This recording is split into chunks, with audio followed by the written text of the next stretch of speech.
Rumah agak kumuh, tolong dimaklumi saja ya. Di kehidupan lalu rumah begini jangankan nikah, hewan liar pun akan geleng kepala, tikus pun akan keluar sambil nangis. Tidak, kalau tidak ada kamu, aku akan dibuang jadi pelayan militer. Kamu selamatkan aku pasti akan hidup baik-baik sama kamu. Istri yang ini baik, poin kesukaannya meningkat terus. Miskin begini, tidak perlu sebulan, 3 hari saja akan mati kelaparan. Apa bagusnya? Ya ampun, kamu sudah sampai minus. Suamiku maklumi saja, aku sudah 3 hari tidak makan. Oh, aku bicara saja sampai lupa layani kalian. Kalian duduk di sini, aku masak buat kalian dulu. Wow. Dua kakak, kedepannya kita jadi satu keluarga. Namaku Lesti Sari. Keluargaku awalnya saudagar di kota Gusu. Dijebak orang jahat, orang tuaku meninggal. Harta keluarga juga direbut, makanya terdampar di sini. Kedepannya aku bersedia urus keluarga ini dengan baik sama kedua kakak. Namaku Zira Gusti. Bisa sedikit jurus bela diri. Kalau pria itu berani siksa kamu, aku akan maju. Jangan bilang satu keluarga dulu. Pikirkan cara biar tidak mati kelaparan saja. Sistem, cepat terima hadiah. Terdeteksi poin kesukaan Lesti 25. Bisa buka sekali undian. Sudah mau mati kelaparan. Makanan. Minyak, beras, mie. Banyak sekali. Makananku sekarang lebih banyak untuk satu kampung. Bukannya aku ditabrak mobil pas antar makanan. Ini di mana?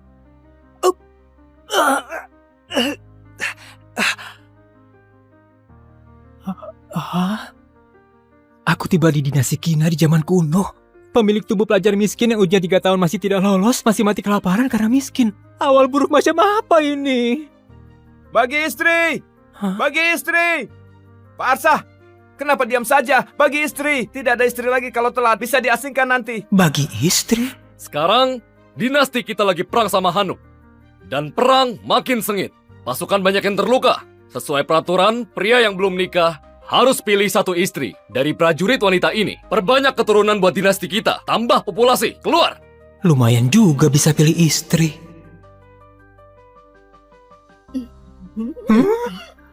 Ini kenapa begini?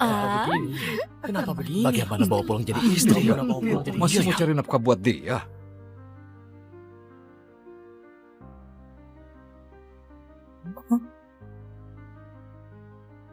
Paras begini cantik bisa dapat gratisan di zaman ini. Bagus sekali hadiah ini.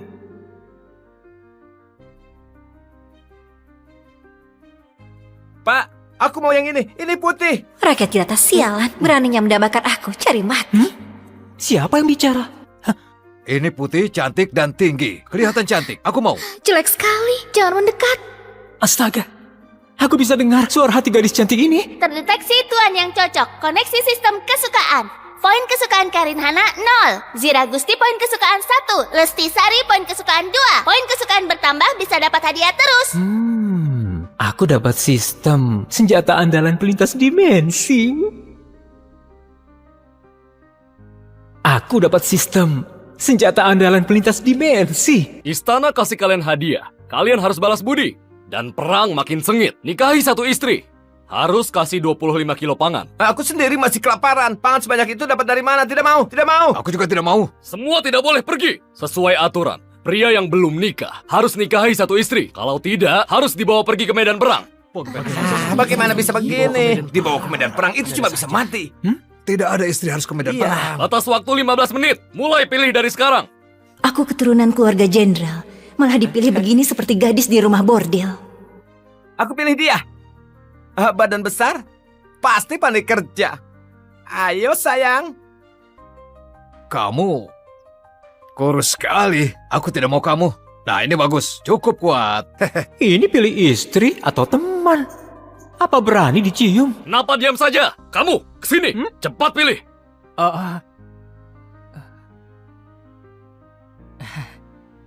Tiga ini semuanya bagus. Pilih yang mana ya? Aku putri kerajaan. Mati pun tidak akan mau nikah sama pria kampungan begini. Ini sungguh putri kerajaan Hanuk. Sepertinya pemerintah tidak tahu identitas aslinya, makanya bisa ditangkap ke sini. Orang ini kelihatan patuh. Kalau nikah sama dia, terus cari kesempatan balas dendam, juga tidak masalah. Ini sepertinya putri jenderal yang dijebak orang, pandai bela diri. Pilih dia, sudah cukup lindungi diri. Pak, pilih aku. Aku pasti akan balas budi besarmu. Inisiatif sendiri. Nikahi dia pasti akan sangat nyaman. Kenapa masih banyak tingkah begitu? Kalau bertele-tele, kamu pergi ke medan perang. Baik-baik. Aku pilih.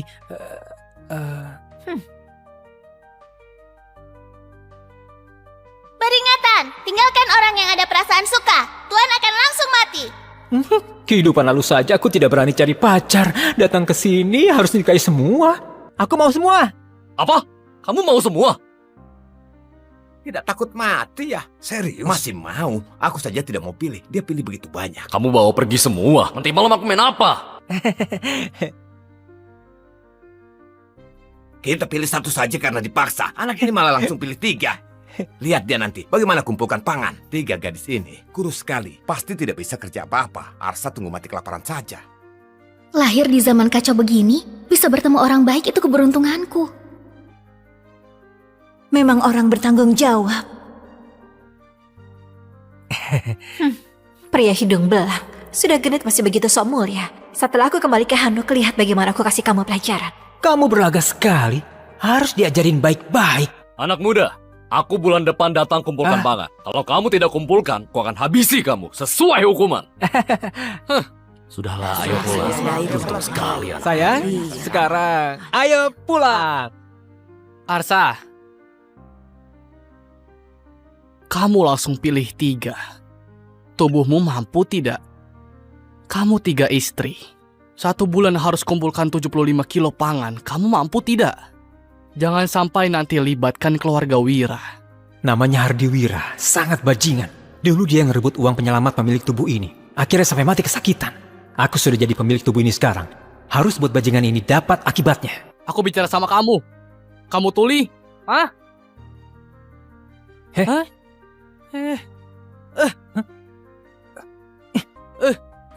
Oh, beraninya dorong aku. Habisi pecundang ini.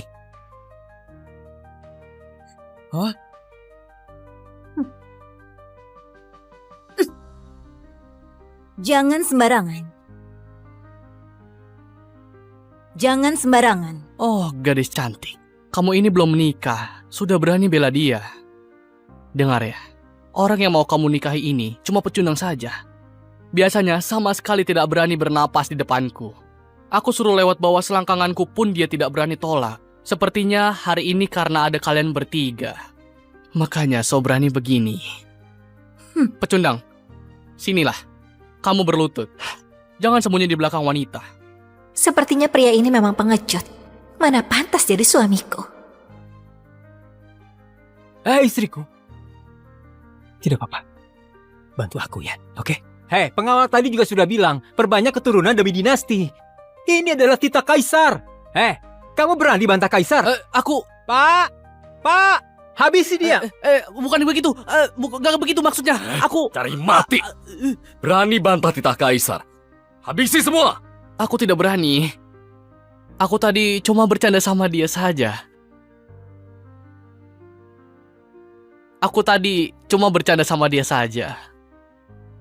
Cuma berani siksa yang lemah. Tunggu aku dapat hadiah sistem. Aku akan melawanmu lebih dulu. Ayo sayang, ikut aku pulang. Pecundang berani mempermalukan aku di depan umum. Aku habisi kamu nanti. Suami kita sepertinya bukan orang yang akan bohong. Dia bilang akan buat makanan buat kita. Pasti tidak akan buat kita kelaparan. Bodoh. Dia miskin begini. Pasti cuma ambil rumput dan kulit kayu buat isi perut saja. Makanan begitu, aku tidak akan makan. Kaisar dinasti sekarang tidak bermoral. Perang terus. Ditambah bencana alam. Orang biasa tidak mati kelaparan, sudah sangat beruntung. Tadi aku dengar, dia cuma pelajar miskin. Tidak bisa kerja keras. Di zaman kacau ini, mana ada kesempatan hidup? Sayang, makanan datang. Ayo. Apa ini? Harum sekali. Dia beneran ada makanan. Sayang, makanan ini enak sekali. Waktu keluargaku masih berjaya pun, aku tidak pernah makan makanan seenak ini. Enak kan? Cari muka. Itu karena kamu tidak berpengetahuan. Aku dari kecil hidup serba mewah. Makanan semewah apapun pernah makan. Ayo sayang, cobalah. Siapa istrimu? Aku Putri Hanuk. Mana bisa nikah sama petani kampung. Sekarang tinggal di sini pun juga karena terpaksa. Poin kesukaan gadis ini susah sekali buat ditingkatkan. Kalau meningkat, apa akan ada lebih banyak hadiah? Putri kecil, tunggu aku hancurkan kesombonganmu pelan-pelan. Ini... Ada daging. Eh, Dia miskin begini, masih kasih kami makan daging. Memang orang yang bisa diandalkan. Bagaimana dia bisa ada daging? Asal kalian hidup baik-baik sama aku, kedepannya pasti akan makan daging setiap hari.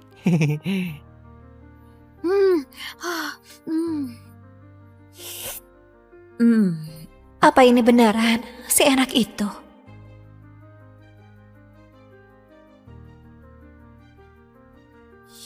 Bagaimana? Enak sekali. Aku tidak pernah makan makanan seenak ini. Ternyata suka makan. Sayang, sudah malam. Waktunya tidur. Malam ini aku tidur di kasur. Aku tidur di lantai. Sayang, aku... Kamu... Sayang, aku... Ya, sudah mau tidur. Kenapa kamu datang ke sini? Kamu pasti sudah beberapa hari tidak makan. Hah? Benar? Aku datang kasih kamu makanan. Kamu sebaik itu? Di sini tidak ada orang luar. Aku tidak sembunyikan lagi. Aku tukar makanan ini buat tidur sama istrimu yang sangat cantik dan berdada besar itu. Dia putri ketiga Hanuk. Mau tidur dengannya ditukar dengan setengah karung beras yang berjamur. Mimpi di siang bolong. Kamu ketawa. Kamu pasti setuju denganku. Hah? Aku tahu. Kamu sudah mau mati kelaparan. Pangan ini buat selamatkan nyawamu. Hah?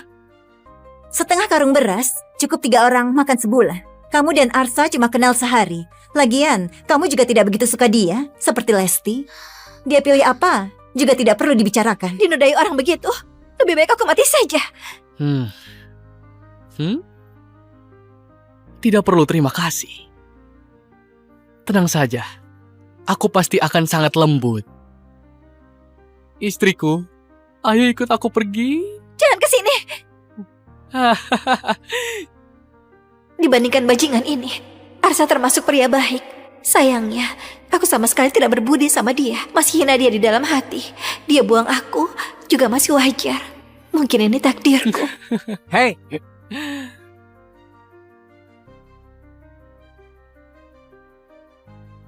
Kenapa? Kamu ini benaran sangat suka berlagak di depan wanita. 3 gadis cantik. Kalian tidak tahu. Dulu dia berlutut dan memohon kepadaku. Masih lewat selangkanganku waktu mohon sama aku itu. Beneran sangat mirip seekor anjing.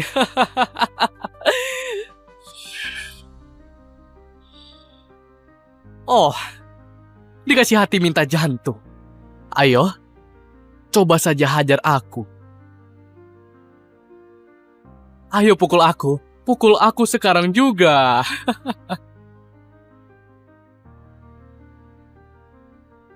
Suamiku, jangan gegabah. Kamu bisa terluka.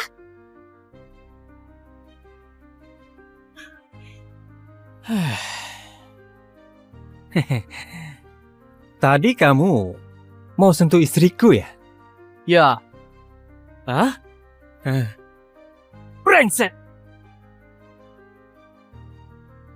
Brengsek!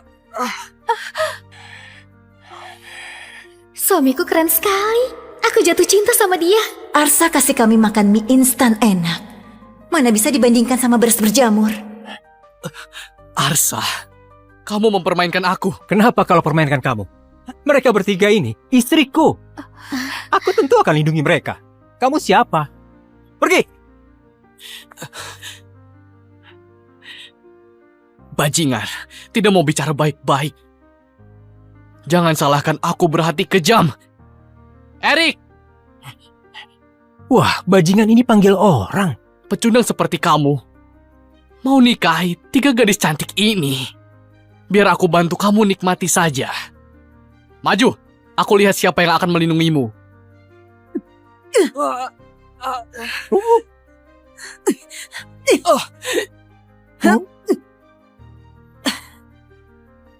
Siapa yang berani sentuh suamiku?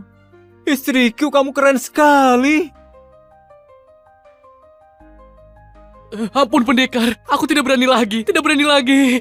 Kalau dulu, aku pasti sudah habisi dia. Tapi sekarang, aku tidak boleh persulit suamiku. Cepat pergi. Kalau berani buat honor lagi, aku pasti akan suruh istriku hajar kamu.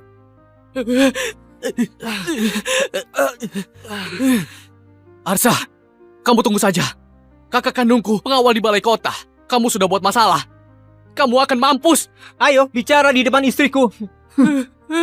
Awas kamu. Aku sudah persulit kamu. Tidak apa-apa. Setiap masalah, ada solusinya. Pelajar kampungan, bisa pandai bicara begini.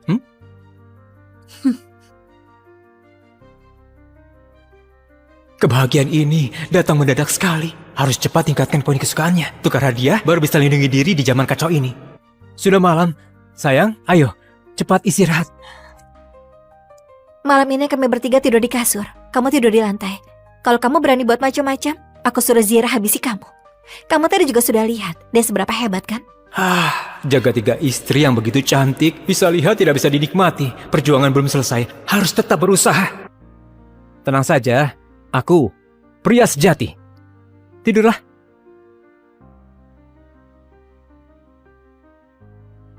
Zira selamatkan Arsa. Arsa pasti akan lebih baik sama dia. Aku harus lebih inisiatif untuk cari perhatian Arsa. Dua wanita ini, satu bisa melindungi Arsa, satu bisa bermanja. Cuma aku yang tidak bisa apa-apa. Bagaimana kalau dia menceraikan aku nanti? Apa aku berinisiatif juga? Wanita ini mau rebut perhatian sama aku. Di dunia kacau ini, sangat sulit bisa ketemu pria seperti Arsa. Bagaimana kalau aku...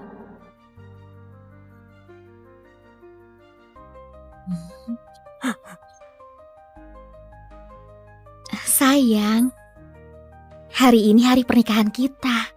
Malam pertama. Aku tahu kamu orang baik. Aku juga mau penuhi kewajiban seorang istri. Sepertinya ini tidak baik. Sayang, 2 kakak itu lagi tidur, tidak leluasa. Sekarang cuma bisa temani kamu begini. Kamu tidak salahkan aku kan? Miskin memang dosa besar. Rumah pemilik tubuh ini cuma ada 1 kamar. Kalau nanti bangunkan mereka, poin kesukaannya pasti akan menurun. Malah tidak dapat apa-apa. Demi masa depan, aku harus bertahan dulu. Bodoh. Aku tidak akan salahkan kamu. Kita kenal di situasi begini. Kalau tidak bersedia, itu sangat wajar. Tunggu waktu yang tepat. Aku pasti akan adakan pernikahan mewah buat kalian. Sayang, kamu baik sekali. Bisa ketemu kamu, itu keberuntunganku. Terdeteksi poin kesukaan Lesti capai 40. Bisa dapat hadiah lagi. Istri kecilku ini berguna sekali. Sepertinya tambah 20 poin kesukaan bisa undian sekali. Aku harus memanfaatkan istri kecilku. Dia memang mesin pencetak poin kesukaan. Istriku, ceritakan masa lalumu saja. Aku terlahir di keluarga kaya Gantara. Keluargaku buka usaha sutra. Ada orang hebat yang incar keahlian tekstil kami. Jadi sengaja tuduh ayahku dan dipenjara. Terakhir 100 lebih anggota keluarga. Selain aku yang diselamatkan orang misterius, sisanya mati semua di penjara. Sayang, jangan nangis. Aku janji, aku pasti akan bantu kamu balas dendam. Buat pejabat sialan itu mati juga. Kamu bantu dia balas dendam. Apa akan bantu aku juga? Hari penuh semangat lagi. Gawat, kerbau kamu dibunuh orang. Satu-satunya harta pemilik tubuh ini cuma seekor kerbau tua itu. Tempo hari dipinjam Pak Kasno buat bajak tanah. Siapa yang bunuh? Hardi, pagi tadi waktu aku membawa kerbau bajak tanah, Hardi tidak tahu kenapa menabrak kerbau seperti orang gila. Tapi masih bilang kerbau yang menabrak dia. Terus langsung menusuk kerbau sampai mati pakai pisau. Hardi sialan itu lagi. Cepat pergi, bawa pulang saja kerbaunya. Masih bisa dimakan dagingnya. Kalau sampai telat, tidak ada apa-apa lagi. Dia cari mati, aku kabulkan saja. Jangan pergi. Rudi dan Hardi itu satu geng. Rudi itu ketua balai kota. Kamu tidak bisa buat masalah sama dia. Arsa, rakyat tidak berani lawan pejabat, jadi jangan pergi. Iya, pemerintah di sini sangat mengerikan. Kamu pergi, mungkin akan berbahaya. Memang pengecut. Jangan bilang kalau aku yang kasih tahu kamu ya. Memang tidak bisa buat masalah sama pemerintah, tapi aku ada sistem. Bereskan mereka sangatlah mudah. Kalau bisa selesaikan masalah ini dengan sempurna, bisa tingkatkan poin kesukaan 3 istriku lagi. Sistem, aku mau undian. Tingkatkan kemampuan bela diri. Tuan dapat 1 unit tinju 8 kutub. Sudah berhasil dikuasai dan tertanam dalam ingatan. Poin bela diri naik jadi 68. Di dunia ini, batas poin bela diri orang biasa itu 80. Sistem hebat sekali. Rasanya aku sudah bisa menghajar seekor kerbau. Tidak bisa sabar lagi. Tidak perlu bersabar lagi. 3 istriku tunggu di sini. Aku pergi sebentar saja. Lumayan juga, cukup berani. Sepertinya aku sudah meremehkan dia. Poin kesukaan meningkat lagi. Tapi, lihat tampang lemahnya ini. Jangan sampai mati di luar sana. Benar juga ya, kerbau tua ini memang agak kurus. Makan bersama arak lumayan juga. Semuanya makan sampai puas. Ini juga, salah kerbau tua ini sudah buta. Bisa-bisanya, kerbau itu menabrak aku. Apa aku bisa ditabrak hewan sialan ini? Benar tidak? Ini kerbau Arsa. Dia begitu miskin. Orang tua mati kelaparan. Kerbau ini pasti nyawanya. Jangan sampai ambil nyawamu juga. Kamu ini percaya sekali sama dia. Kamu kira dia ahli bela diri? Tubuh kecilnya itu, sekali datang, harus berlutut dan hormat sama aku. Hardy! Hah?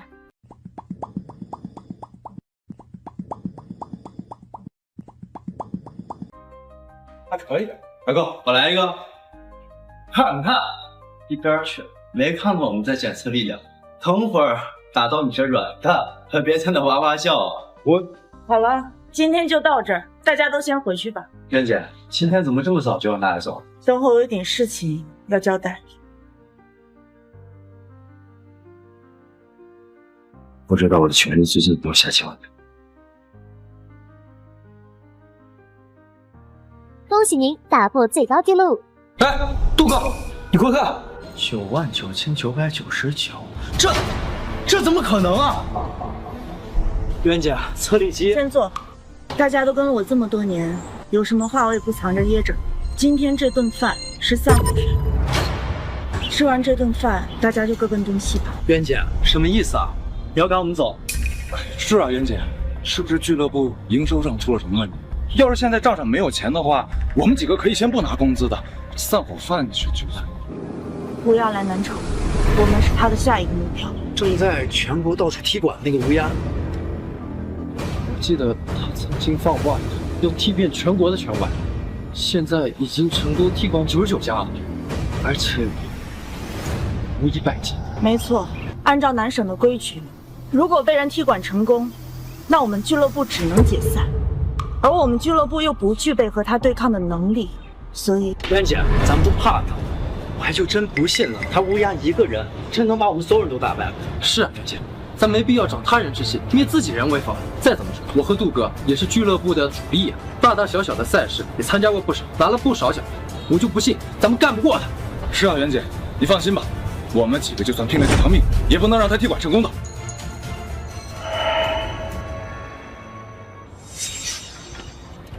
笑什么？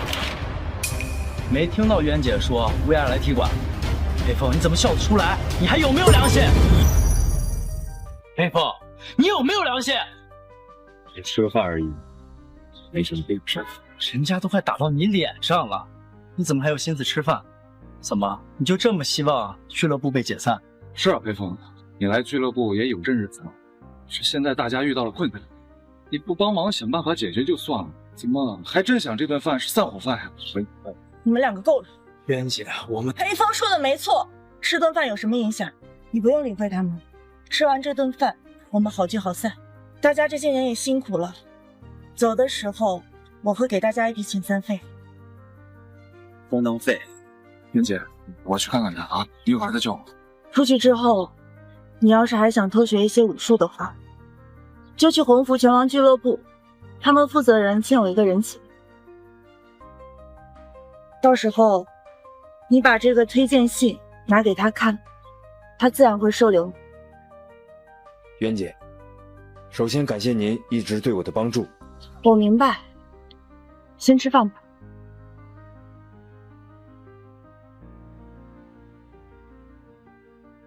师傅，我除了打拳，好像什么也不会了。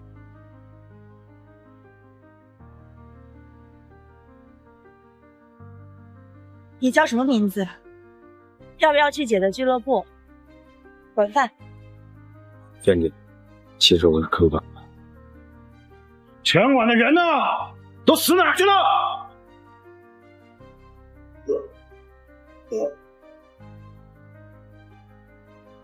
还有闲心吃饭呢？怎么散伙饭吗？坐冤是吧？我乌鸦哥今天过来踢馆了，你们是接还是直接认输？不是让你走，怎么还没走？走！哼！今天谁都别想走！没用的东西躲远点，别在这儿添乱。少说废话，要打就打，真当我怕不成？那就一块儿来吧，正好赶时间。乌鸦，人狂必有天生。我们俱乐部和你无冤无仇，你何必要咄咄逼人？咄咄逼人？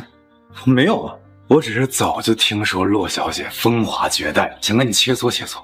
不过你要是说两句软话，我也可以算你认输。我找死！闭嘴！袁姐，这混蛋！海轩，你闭嘴！乌鸦，我们俱乐部虽然实力不算强，但在男神武道上也叫得上名号。武盟早有规定，男神武道同气连枝。你这样做是要和男神武盟为敌吗？男神武盟一群乌合之众罢了。混账！你说谁乌合之众的？小牛，去，让他见识见识，什么叫乌合之众。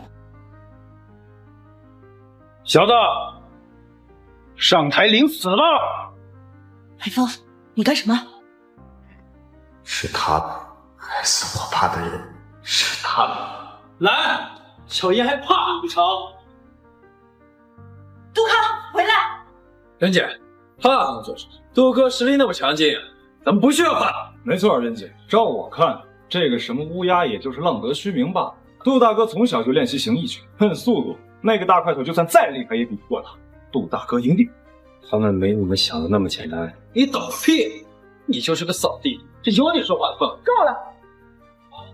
等会若是杜康不敌，你们两个立刻冲上去救人，千万不能让杜康出事，明白吗？明白，明白。来啊！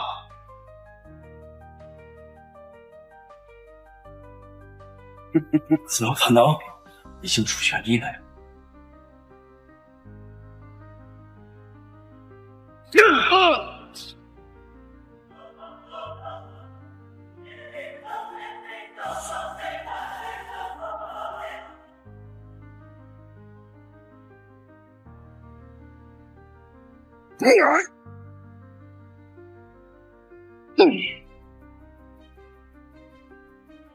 杜大哥，就你还敢跟我动手？肋骨断了5根，腿也骨折了，必须马上治疗。交给我吧。明明只是比试而已，你为什么下这么狠的手？那是他自己不经打，怪我狠了。我看你也是个废物，别跟我你我，你要是有能耐，把我打成像他这样；你要是没能耐，就把你的狗嘴给我闭。先把杜康带下去治疗。我不走，还挺得住。打个架磨磨唧唧，跟个娘们似的。你们一起上吧，欺人太甚，欺的就是你。你能奈我何？你找死！一起上。又要输了，又要输了。闭嘴！自己蒙昧也就算了，现在还扰乱军心。我说的是事实。你去他们铁牛的厉害，你觉得他们20是铁牛对手吗？那也比你这个窝囊废强。他们至少有血性敢上，你干嘛？你怎么是？黑风，你不习武，不懂习武之人的血性。再说了，陈平和许安实力不弱，他俩一起上，未必会输。看到了，陈平和许安联手之下，这铁牛根本不是他们的对手。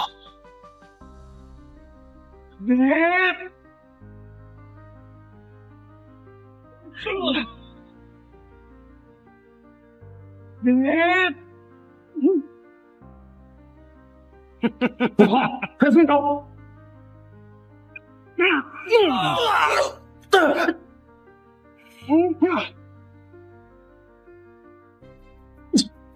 陈平，雪，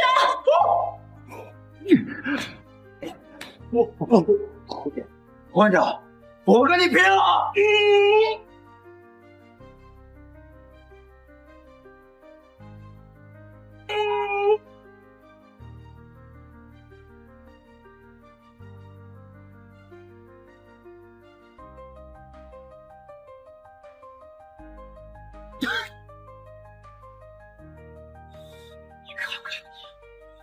都不让站我轻点儿！把人打成什么样了？人家还攒着食材不饭。袁姐，野牛的从小就力气大，刚没收住，应该不会介意吧？混账！受到袁姐气了。不过得提醒你一句啊，我是来踢馆，要么你就再找高手来，要不我就直接算别人输了。袁姐，我还能打，让我。真让人感动，我都快哭了。要不这样，你给我当牛做马，伺候我3年，我给你个机会。做梦！混杂东西，有本事你就弄死我们，否则我们迟早会找你报仇。没错，有种就弄死我们，否则我们是不会认输的。一帮废物，我给你们100年时间，能拿我怎么样？哎，骆老板，我最后表达一下我的态度，要不当我的狗，我可以允许你们苟延残喘下去；要不你们这个俱乐部就难省出名了。少废话，我来跟你打。我就喜欢这种明知不可为而为之的态度。你呢？去给我们骆老板好好上一课，明白？放假！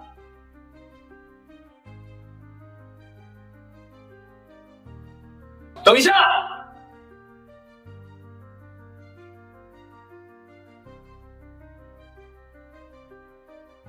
黑风，你干什么？快下去！这里不是你胡闹的地方。黑凤，都什么时候了，你还捣乱？赶紧滚下来！袁姐，虽然我只是个扫地的，但我也是俱乐部的一员。遇见这种事儿，如果我不倒下，淋上什么也不会。黑风，你袁姐，相信我。可是你……黑凤，你还嫌不够丢人吗？你也知道你是扫地的，或许不是制造死物吗？赶紧滚过来！难道你就非要让我们俱乐部的脸面彻底丢干净，你才满意吗？黑风，你的心意我领了，但现在真的不是你胡闹的时候，你现在下去还来得及，否则你连他的一拳都接不下来，那不是平白送命吗？放心吧，袁姐，会的。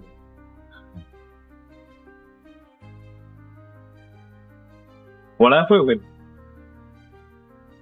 我来会会你。小子，你就一扫地的，居然敢跟我打，你的小命是不想要了吗？是吗？万一赢了呢？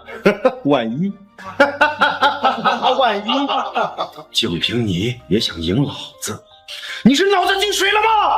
黑风，我知道你是为了我好，但你真的不是他的对手，快下去，我跟他打。袁姐，我会。我说了，下去。导演，骆小姐，我们是在踢馆啊，能不能配合点？要演苦情戏的话，去那边演去。就是，没本事，给我大哥做个小的不好吗？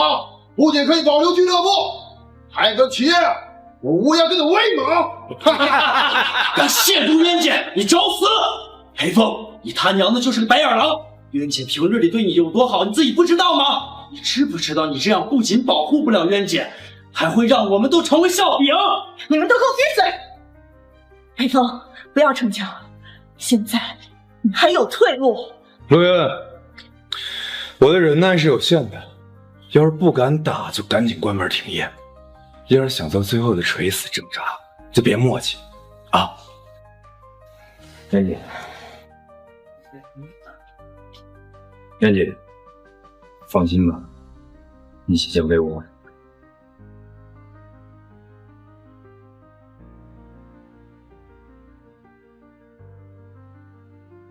请吧。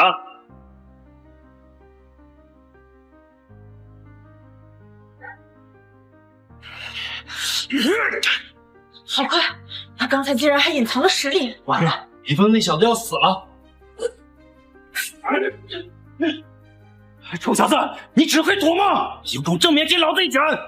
来吧，出手吧！快闪开呀！你不要命了吗？完了完了，这小子不会以为自己能躲得过几拳就可以打得过铁牛吧？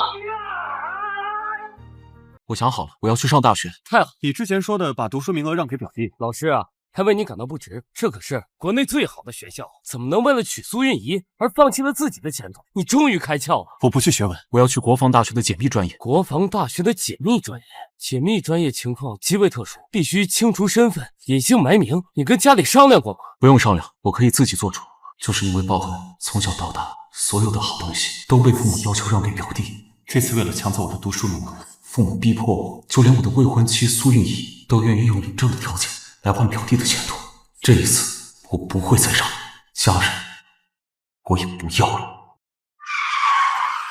跟学校说清楚了吗？说清楚了，不过不是按照你的要求，将读书名额让给陆少琛，而是去了一个你找不到的地方。表哥，你看，姐姐给我买了好多好东西啊，有新衣服、新鞋子，还有这个新的收音机。姐姐说，到了学校就不会被人瞧不起了。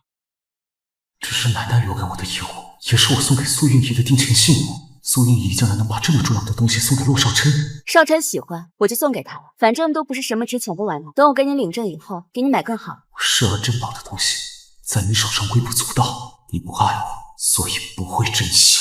姐姐，表哥是不是不太开心啊？是不是怪我抢走了他的名额？我不该抢别人的东西，都怪我，我活该没人要。少琛的家世已经很苦了，你什么都有，为什么还要跟他争？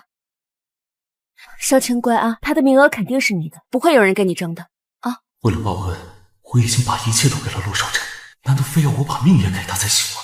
你自己走回家，好好反省，想通了以后给少琛道歉，不然我是不会原谅你。我什么都没说，什么都没做，但什么都是错的。苏运仪送我的这颗奶糖，我一直都舍不得吃。她说如果我感到难过就吃糖，生活会甜一点。但现在奶糖已经变质，就如同苏运仪的爱变成了垃圾。偏心的父母，变心的未婚妻，我通通都不要了。快吃，来尝尝这个，这菜好吃，请你多吃点，坐下吃饭。从小父母就说，表弟长身体需要营养，所以将最好的东西给他，逼着我让出座位，却忘了我不过比表弟大半岁，也需要营养。这是你最喜欢吃的菜。妈，我对鱼过敏，爱吃鱼的是表弟。跟学校说清楚了没？把读书的名额让给你表弟，反正你学习好，明年还能再考。到底跟学校说了没？你欠你表弟一条命，把名额让给他怎么了？你怎么这么不懂事？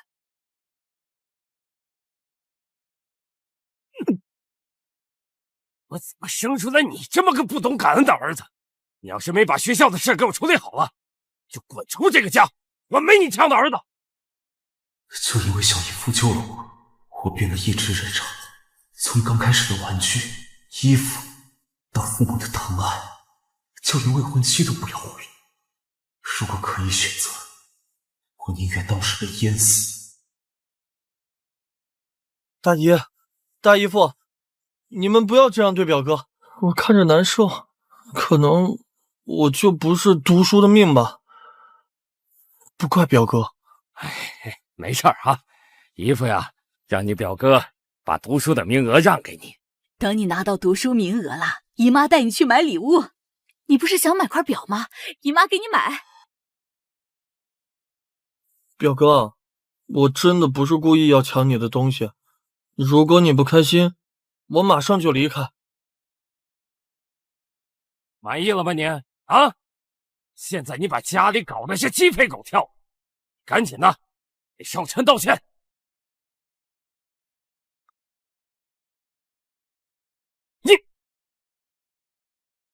宋叔，十里今天去过学校了，读书的名额已经让给少琛了。这还算懂事儿？既然你表弟去上学，那你就去打工吧，给他赚学费。你记住，这是你欠他的。也是，去打工吧，反正啊，在家也是闲着没事儿。哎呀，这次少琛呐考上了学校，可是光宗耀祖的大事儿，咱们呢要好好的举办个宴席，给少琛庆祝一下啊！那就在国营饭店办吧。咱们多弄几个啊4两鸡肉，2汤2主食，外加一果盘，给领导送一个，再叫上你的好哥们儿啊，大家一起啊一块庆祝一下，开开心心的。10年了，我只能睡在狭窄淋浴的阳台，而陆少琛住着宽大明亮的房间，里面摆着各种从共销社买来的玩具和糖果。这个没有温度的家，只会让我压抑的无法呼吸。还有1个月，我就能离开这个没有爱的地方了。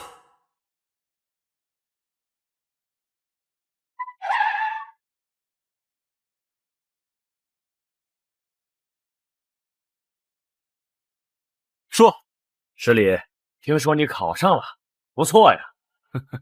苏叔叔算是唯一真心对我好的人了。当初苏叔叔为我爸救了一命，就给我和苏韵仪定下了娃娃亲。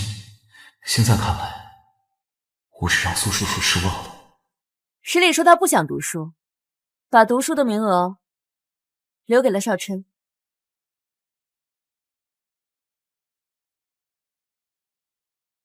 领证的事情先不要告诉我爸，还有让出读书名额的事情需要一个合理的解释，你明白吗？为了帮助陆少琛升学，你要跟不爱的人领证，真是伟大。少琛年纪还小，受不了刺激，你还是先不要给他说我们领证的事情。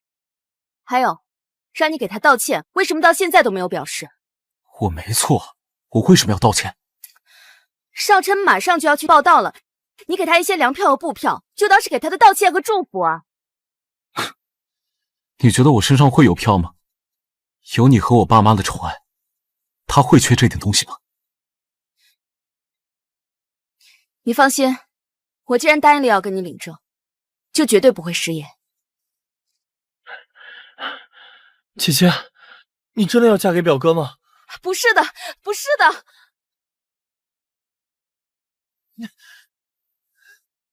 少琛，我不想姐姐跟表哥结婚，我也喜欢姐姐啊！少琛，你不要这样，少琛，你不能嫁给他，你只能嫁给我。少琛，快来人！哎呀，这是怎么回事啊？哎，少琛！哎呀，孩子出血了，快，送医院去！哎，快！你刚才就看到少琛在旁边了吧？所以故意刺激他，没想到你这么阴险。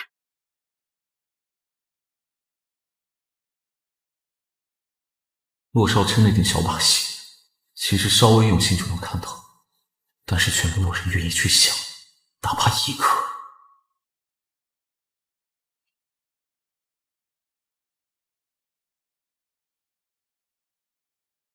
苏韵仪送我的所有礼物，都被我当成至宝，舍不得丢弃。但现在，这些都是垃圾。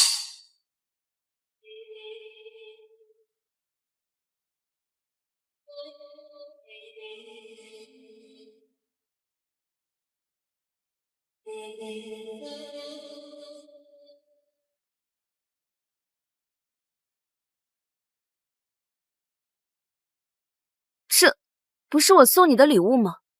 你为什么要烧掉？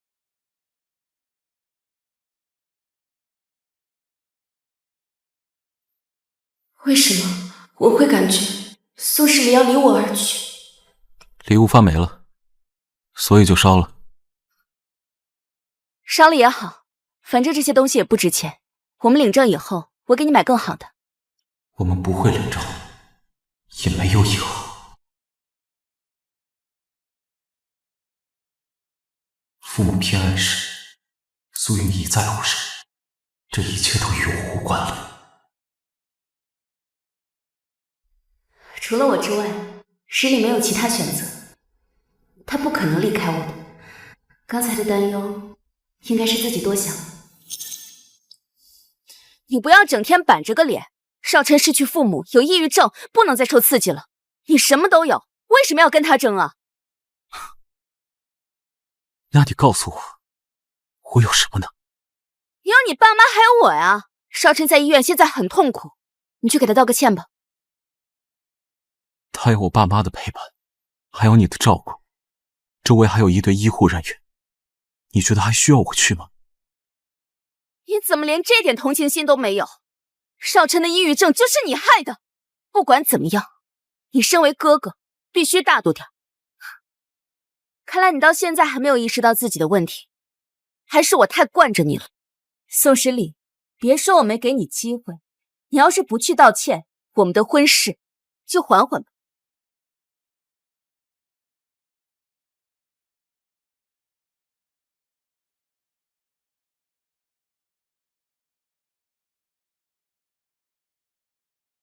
陆少琛的病明显是装的，可你们却一个个的假装看不见。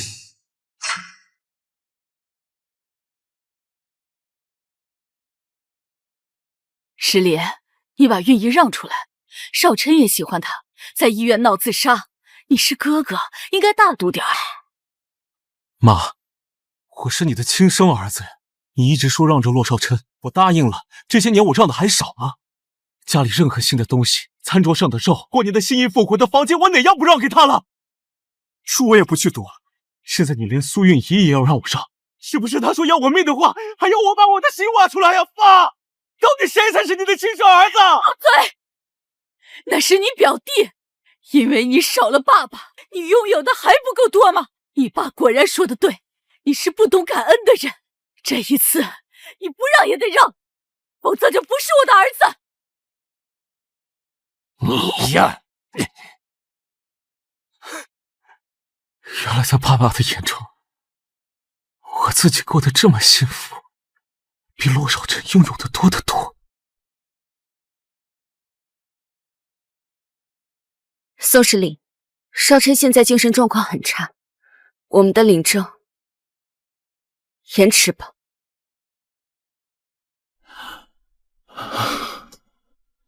好啊。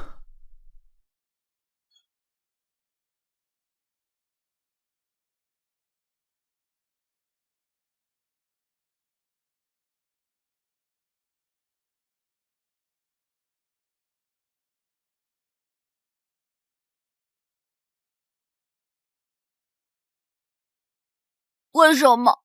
明明是骆少琛诬陷我，爸妈都不相信我，还把我吊起来打，赶出家。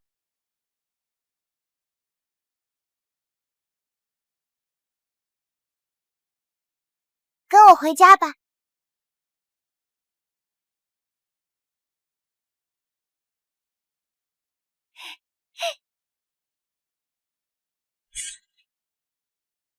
苏韵仪已经彻底变了，现在说延迟领证，接下来就会违背承诺，到时候我会失去上学的机会，苏韵仪也不会和我结婚。十里，你别多想，我答应你的事情，我绝对不会食言。只是现在少琛的精神状态太差了，我不想刺激他。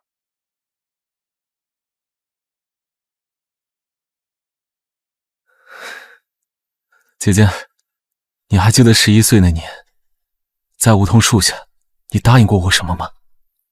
你还记得当时的承诺吗？苏团，医院那边传来消息了，人又再次惨了。我们走。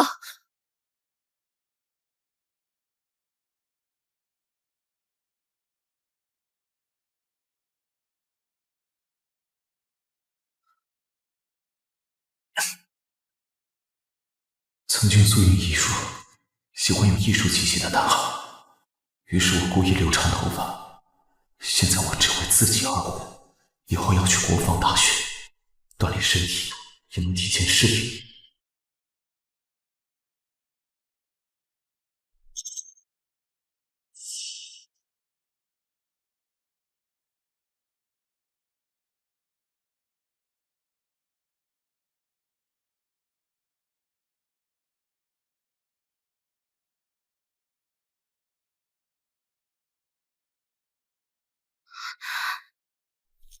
姐姐，你是不是嫌弃我？我没有。嘿，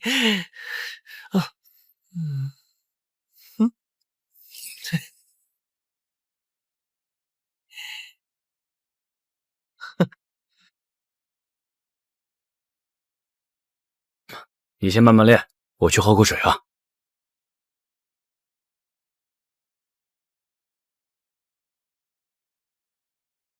国防大学。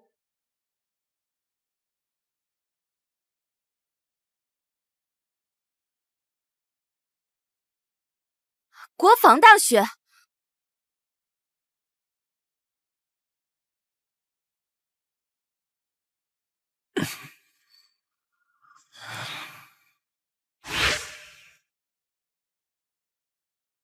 你为什么在看国防大学的资料？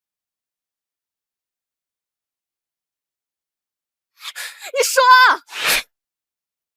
随便看看。有什么好看的？你的身体条件不适合国防大学，还不如好好学习，明年继续参加考试。反正你成绩好，肯定还能再考上的。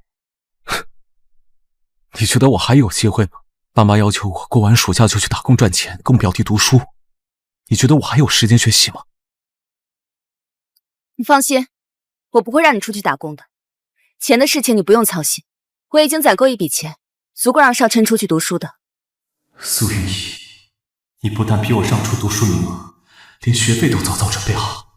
不得不说，你们一家人真幸福。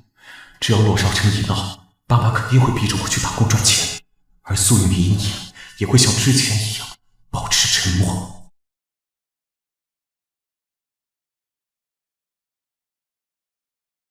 这段时间总感觉实力有些不同，明明人在眼前，却仿佛下一秒就要消失。十里，你放心，我肯定会嫁给你的，只是时间要延迟而已。十里啊，这是国防大学解密专业的李老师，这次特意为你而来。李老师好。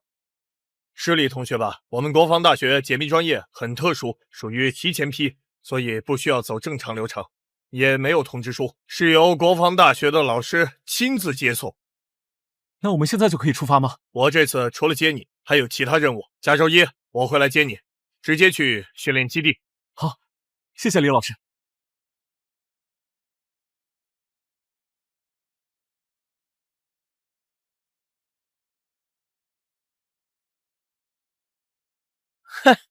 哥哥，你这小破床挺舒服的吧？对了，你有没有看到姐姐好像更喜欢我一点？我告诉你啊，在这个家里，只要是我想要的东西，都会属于我。所以你还留在这个家里干什么？不如去死啊！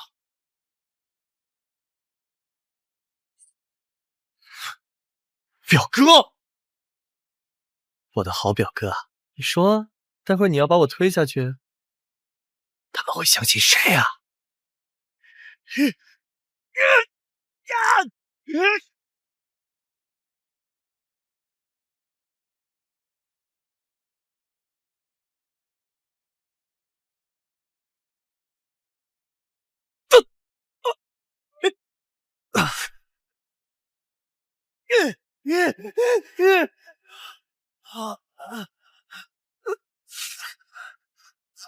救命啊！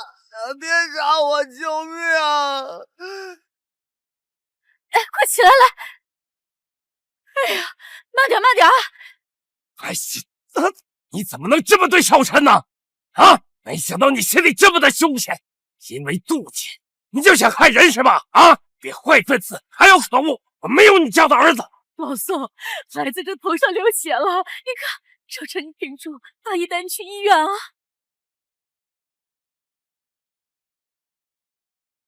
表哥，对不起，我知道你恨我，你恨我把姐姐夺走。如果你要我这条命你能开心的话，那我就给你好了，不要再让大姨还有姐姐伤心了。我都说了会和你领证，你为什么还要害少琛？他都已经很难过了，要逼死他吗？像你这种不择手段的人，我怎么会和你领证？宋十里，你真叫人失望！赶快送孩子去医院，走走走。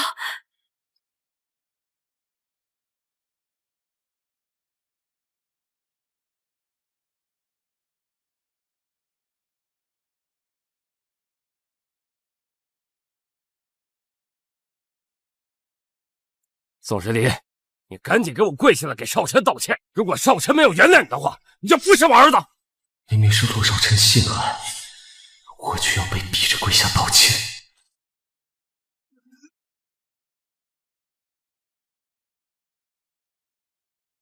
难道不觉得自己有错吗？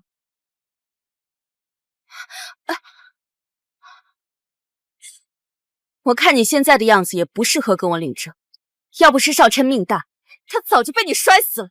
作为惩罚，我们的领证延迟。为了弥补少臣，我会跟他举行婚礼。又不是真结婚，我只是为了弥补少臣。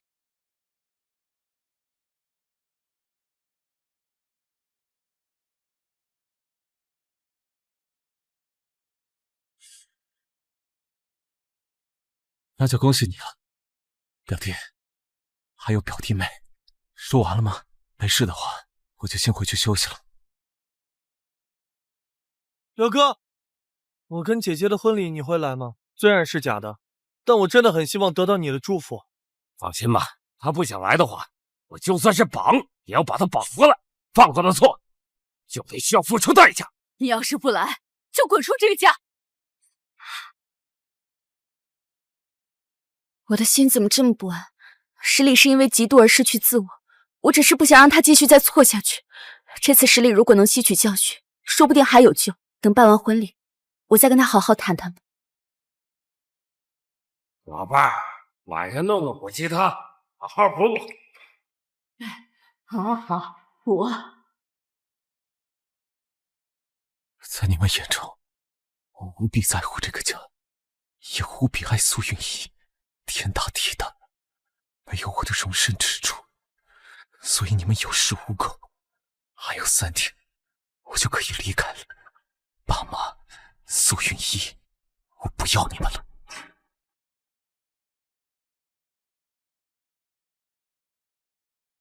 自己在这个家的所有东西，就这些洗了又洗的几件衣服。你爸妈和少臣已经在国营饭店照顾客人了，你跟我一起去。哦，对了，我跟少琛只是走个流程，不是真的领证。我以后还是会跟你结婚的。好啊。为什么十里这么平静？以前只要看到我和少琛亲近些，他都会生气。现在我要和少琛举行婚礼了，十里却仿佛毫不在意。对，一定是之前得到的教训，知道悔改了。苏团，饭店那边让我马上过去。好，我知道了，你一定要来，不然以后我是不会跟你结婚的。